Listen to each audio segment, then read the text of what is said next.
दिवस भारत के सैन्य इतिहास में एक गौरवशाली दिन है। कारगिल वो क्षेत्र है जहां भारत और पाकिस्तान की सेनाओं ने युद्ध किया था। उस जंग में भारत के बहादुर सैनिकों ने पाकिस्तानी कब्जे से कारगिल और द्रस क्षेत्र का आजाद कराया था और भारतीय सेना ने पाकिस्तान के खिलाफ विजय गाथा लिखी थी।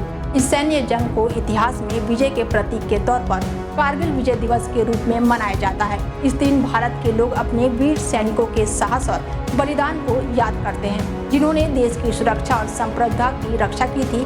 कैसे भारत के वीर जवानों ने पाकिस्तानी घुसपैठियों को कारगिल से बाहर खदेड़ा था, ये जानने के लिए वीडियो के साथ बने रहिए। इसके साथ साथ हम आपको ग्रेनेडियर योगेंद्र यादव की भी कहानी सुनाएंगे, जिन्होंने 15 गोलियां लगने के बाद भी पाकिस्तानी सैनिकों के छक्के छुड़ाए थे। 1971 के भारत पाकिस्तान युद्ध के बाद पाकिस्तानियों की गर्मी शांत हो गई थी।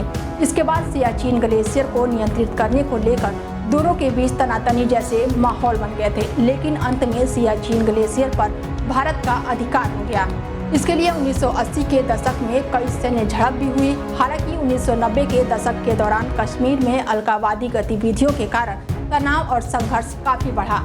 साथ ही 1998 में दोनों देशों के परमाणु परीक्षण किए जाने से माहौल में गर्माहट बढ़ी। इस स्थिति में दोनों देशों ने फरवरी 1999 में लाहौर घोषणा पत्र पर हस्ताक्षर किए, जिसमें कश्मीर संघर्ष को शांतिपूर्ण और द्विपक्षीय समाधान का वादा किया गया। 1998 और 99 की सर्दियों के दौरान पाकिस्तानी सेना के कुछ लोगों ने गुप्त रूप से घुसपैठ कर रहे थे। घुसपैठ का कोड नेम ऑपरेशन बदरी था। बता दें, पाकिस्तानी घुसपैठ का मतलब कश्मीर और लद्दाख के बीच की कड़ी को काटना और भारतीय सेना को सियाचिन ग्लेशियर से वापस बुलाना था, जिससे भारत व्यापक कश्मीर विवाद का समाधान करने के लिए बातचीत करने पर मजबूर हो जाए। कारगिल युद्ध मई से जुलाई 1999 के बीच लड़ा गया था। ये युद्ध जम्मू कश्मीर के कारगिल जिले में हुई थी।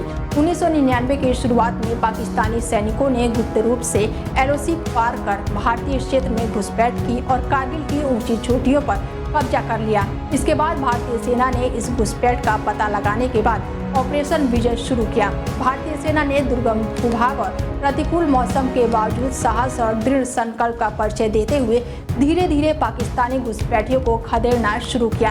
भारतीय वायुसेना ने भी ऑपरेशन सफेद सागर के तहत हवाई हमलों से महत्वपूर्ण भूमिका निभाई थी।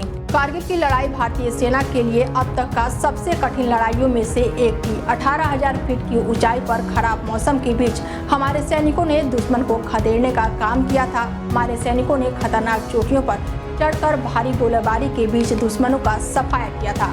भारतीय वायुसेना ने दुश्मन को खदेड़ने के लिए हवाई हमले करते हुए महत्वपूर्ण हवाई सहायता प्रदान किया था। बता दें, कारगिल युद्ध ने भारतीय सशस्त्र बलों और पूरे देश की अदम्य भावना और एकता का प्रदर्शन किया। कारगिल युद्ध तो कई सैनिक शहीद भी हुए थे, लेकिन इस वीडियो में हम आपको एक ऐसे सैनिक का जिक्र कर रहे हैं जिन्होंने 15 गोलियां लगी हुई थी, फिर भी दुश्मनों का डटकर सामना कर रहे थे। ये योद्धा थे ग्रेनेडियर योगेंद्र यादव। टाइगर हिल पर कई सारे पाकिस्तानी सैनिकों का बंकर था। जब योगेंद्र यादव वहां पहुंचे तो उन पर और उनके साथियों पर 35 पाकिस्तानियों ने हमला बोल दिया, जिसमें योगेंद्र यादव के 6 साथी शहीद हो गए। वो भारतीय और पाकिस्तान के सैनिकों की लाशों के बीच में पड़े हुए थे।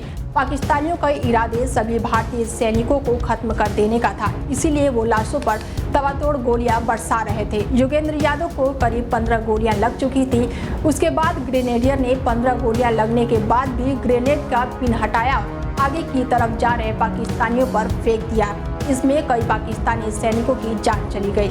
इतना ही नहीं, यादव ने पाकिस्तानी सैनिकों के पास में पड़ी हुई एक राइफल को उठाया और अपने अदम्य साहस का परिचय देते हुए 5 पाकिस्तानी सैनिकों को ढेर कर दिया। इसके बाद दुश्मनों के दांत खट्टे करते हुए ग्रेनेडियर ने टाइगर हिल पर तिरंगा फहराया। इतना ही नहीं, उन्होंने अपने साथियों को पाकिस्तानी बंकरों की लोकेशन भी भेज दी थी। इसके बाद पास में बह रहे एक नाले में कूद गए।